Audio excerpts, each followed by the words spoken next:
Social activist అని చెప్పుకునే గాదె ఈయనని అరెస్ట్ చేశారు. వరంగల్ జిల్లా జాఫర్ఘాట్లో ఆయనని అదుపులోకి తీసుకున్నారు. ఇటు నేషనల్ ఇన్వెస్టిగేషన్ ఏజెన్సీ మావోయిస్టులకు అనుకూలంగా ఆయన కామెంట్ చేశాడని చెప్పేసి ఆరోపణల మీద మొత్తానికైతే ఆయనని అరెస్ట్ చేశారు. ఇటు కేంద్ర హోంశాఖ మంత్రి అమిత్ షాపై ఆయన అనుచిత వ్యాఖ్యలు కూడా చేశారు అంటూ కేసు నమోదు చేశారా.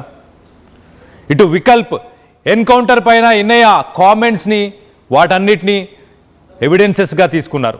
ఇటు ఉదయం నుంచి ఇన్నయ్య ఆశ్రమంలో ప్రస్తుతానికి నేషనల్ ఇన్వెస్టిగేషన్ ఏజెన్సీ సోదాలను నిర్వహిస్తుంది.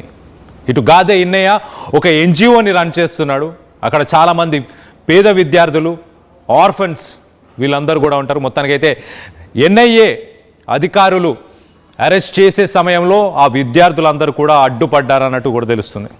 గాదె ఇన్నయ్యతో పాటు మరొక యూట్యూబ్ ఛానల్ మీద ఈ కేసును నమోదు చేశారు. సో మొత్తం మీద ఇటు హోంమంత్రి అమిత్ షా అలాగే ఇటు మావోయిస్టులకు కూడా ఆయన పాజిటివ్గా రెస్పాండ్ అవుతున్నారు, వాళ్ళ కోసం మాట్లాడుతున్నారు అని చెప్పేసి మొత్తం మీద నేషనల్ ఇన్వెస్టిగేషన్ ఏజెన్సీ ఇటు జాఫర్ఘడ్లో ఆయన ఎన్జిఓ ఒక ఆర్ఫనేజ్ అని చెప్పుకోవచ్చు, అక్కడ ఆయనను అరెస్ట్ చేసి అక్కడ సోదాలు కూడా నిర్వహించినట్టు తెలుస్తుంది. సో దీనికి సంబంధించి లేటెస్ట్ అప్డేట్ తీసుకునే ప్రయత్నం చేద్దాం. మా ప్రతినిధి వెంకటరత్నం ఉన్నారు. వెంకటరత్నం, చెప్పండి, ఎన్ఐఏలో ఇంకా సోదాలు నడుస్తున్నాయా? అయిపోయిందా? తనని అరెస్ట్ చేసి ఇటు ఎన్ఐఏ హైదరాబాద్కు తీసుకొచ్చారా? కళ్యాణ్, ప్రస్తుతానికి ఇక్కడ గాదె ఎన్ఐఏను మా ఇల్లు అక్కడ ప్రజాదరణ ఆశ్రమంలోకి వెళ్ళినటువంటి ఎన్ఐఏ అధికారులు అక్కడనే అప్పటికప్పుడే నోటీసులు జారీ చేసి అతన్ని అరెస్ట్ చేసి అక్కడి నుండి నాంపల్లి కోర్టుకు తరలించారు. ప్రస్తుతానికైతే ఇక్కడ కొంత ఉద్రిక్త వాతావరణం అయితే కనిపించింది. కాకపోతే ఇక్కడ ప్రతిఘటించేటువంటి వాళ్ళు ఎక్కువగా మంది లేకపోవడంతో ఇక్కడ ఎన్ఐఏ అధికారులదే పై చేయిగా కనిపించింది. హాస్టల్లో ఉండేటువంటి అక్కడ విద్యార్థులు కూడా కొంత ఆందోళన చెందారు. అంటే గాదె ఎన్ఐఏను నాన్నని సంబోధిస్తూ ఉంటారు, మా నాన్నని ఎందుకు అరెస్ట్ చేస్తున్నారని చెప్పి ఇక్కడ ప్రశ్నించగా కొంతమంది విద్యార్థులు కూడా వీడియోలు తీస్తున్నటువంటి సమయంలో వారి దగ్గర నుంచి ఫోన్లు తీసుకున్నటువంటి ప్రయత్నం చేశారు. అలాగే గాదె ఎన్ఐఏ దగ్గర ఉన్నటువంటి 2 ఫోన్లు, అంటే ప్రస్తుతానికి ఎట్లాంటి ఎవిడెన్స్ లేకుండా ఫోన్లు తీసుకొని దాంట్లో ఉన్నటువంటి సిమ్లను కూడా వాళ్ళు బ్లాక్ చేసినట్టుగా మనకు తెలుస్తుంది. అయితే ప్రస్తుతానికైతే ఇక్కడ గాదె ఎన్ఐఏ జనగామ జిల్లా జఫర్ఘడ్ మండలంలో ఉన్నటువంటి అతని ఆశ్రమానికి సంబంధించినటువంటి విషయాలపై కూడా అక్కడికి వెళ్ళి పూర్తిగా కొంత సోదాలు కూడా నిర్వహించారు. ఏమైనా సాహిత్యం దొరుకుతుందా అన్నటువంటి విషయంలో కూడా ఆలోచించారు. అయితే దీని అరెస్ట్ పూర్తి కారణాన్ని కూడా ఇక్కడ మనం గమనించాల్సింది.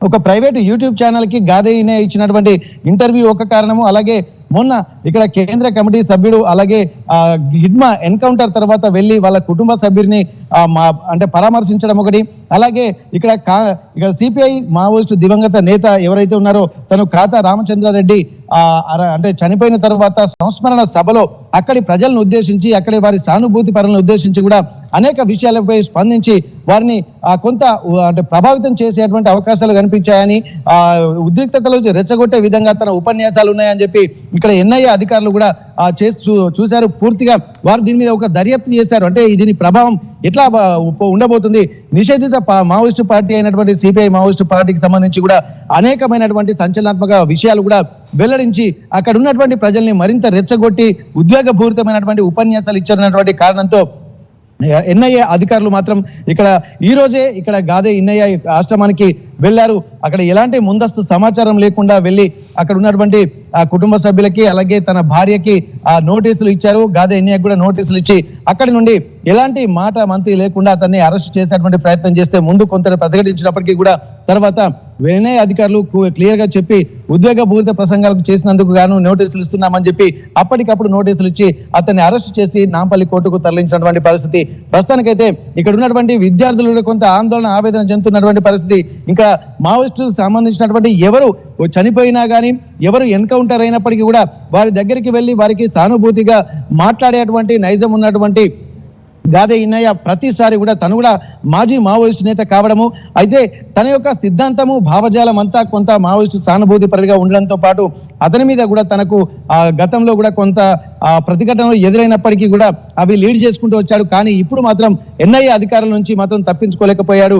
ఎక్కడికి వెళ్ళినా కానీ తన ఉద్వేగపూరిత వాతావరణం కూడా మావోయిస్టు సానుభూతి పరులుగా ఉండడము, అలాగే ఒక సంఘ సంస్కర్తగా కూడా ప్రస్తుతానికి, ఎందుకంటే మావోయిస్టు పార్టీ నుంచి బయటకు వచ్చిన తర్వాత సంఘ సంస్కర్తగా అలాగే ఒక స్వచ్ఛంద సంస్థను కూడా నిర్వహిస్తున్నటువంటి ఒక నిర్వాహకుడిగా కూడా గాదే ఎన్నయ్యను అభివర్ణించవచ్చు. కానీ ఇక్కడ ఉమ్మడి వరంగల్ జిల్లాలో ఎక్కడ ఉన్నా సరే అంటే ఉత్తర తెలంగాణలో కూడా పూర్తిగా ఇక్కడ మావోయిస్టు ప్రాబల్య ప్రాంతాలు ఉన్నటువంటి ప్రాంతాలన్నీ కూడా తనకి తెలుసు.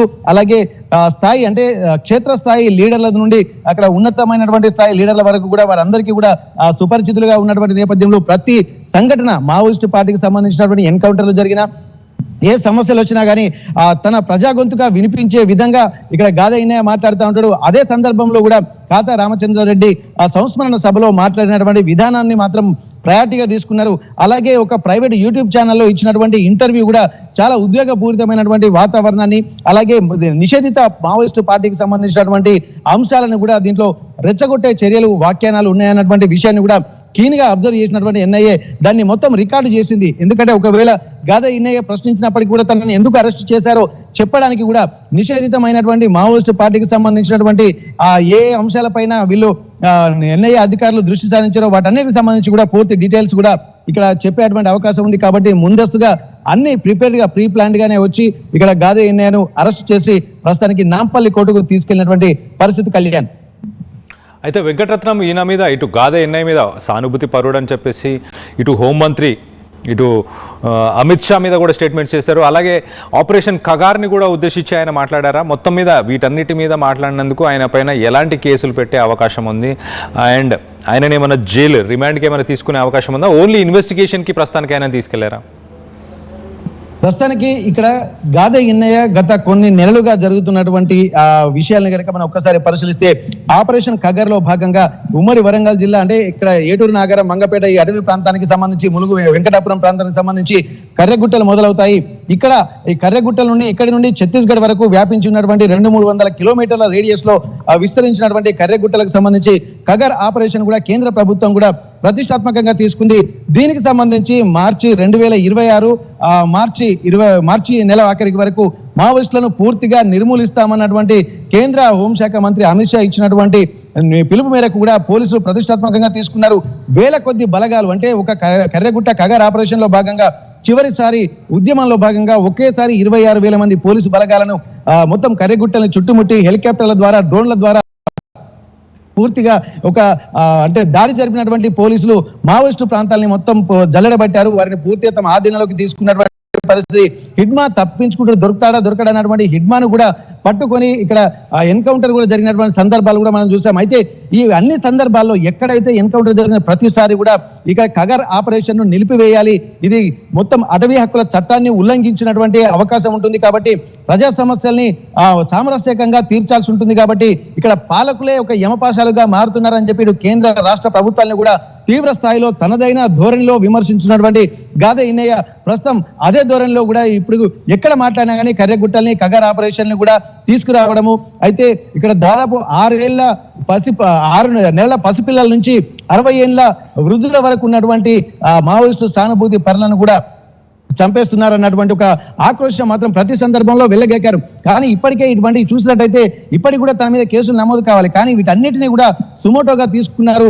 అవన్నీ రికార్డులు పరిశీలించారు. రికార్డులు తీసుకొని ఎందుకు తనని అరెస్ట్ చేయకూడదు అన్నటువంటి విధానం కూడా పూర్తి ఒక సీక్వెన్స్ అంతా వీళ్ళు ప్రిపేర్ చేసుకుని ఎన్ఐఏ అధికారులు వచ్చి అరెస్ట్ చేశారు. ఇక్కడ కేంద్ర మంత్రి అమిత్ షాను అలాగే మోడీ షా అంటే ఇద్దరిని ప్రధానమంత్రి మోడీని అలాగే ఇక్కడ హోంమంత్రి అమిత్ షాను ఇద్దరిని కూడా టార్గెట్ చేస్తూ అనేక సందర్భాల్లో కూడా చెప్పినటువంటి పరిస్థితి. చర్చలకు కూడా ఇక సిద్ధమని చెప్పి కూడా మావోయిస్టుల తరపు నుండి కూడా తను వకాల్తా పుచ్చుకున్నటువంటి సందర్భాలు కూడా చాలా ఉన్నాయి. అయినప్పటికీ కూడా చర్చలకు ససేమినా అన్నటువంటి కేంద్ర ప్రభుత్వం తన పని తాను చేసుకుంటూనే వెళ్తుంది.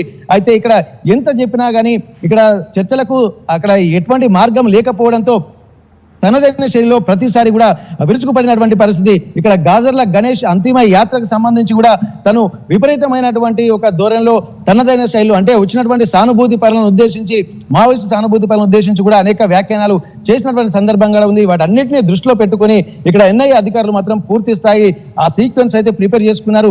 అరెస్ట్ చేయడానికి కూడా అన్ని రంగం సిద్ధం చేసుకుని ఈ రోజు మాత్రమే నోటీసులు తీసుకుని వచ్చి నోటీసులు ఇచ్చిన తర్వాత అతన్ని గాదే ఎన్నయ్యను మళ్ళీ నాంపల్లి కోర్టుకు తరలించారు. ఇక్కడ నిషేధిత మావోయిస్టు పార్టీ అంటే ఉగ్రవాద సంస్థలకు సంబంధించి ఇక్కడ దేశంలో ఉన్నటువంటి అసాంఘిక శక్తులు ఎటువంటి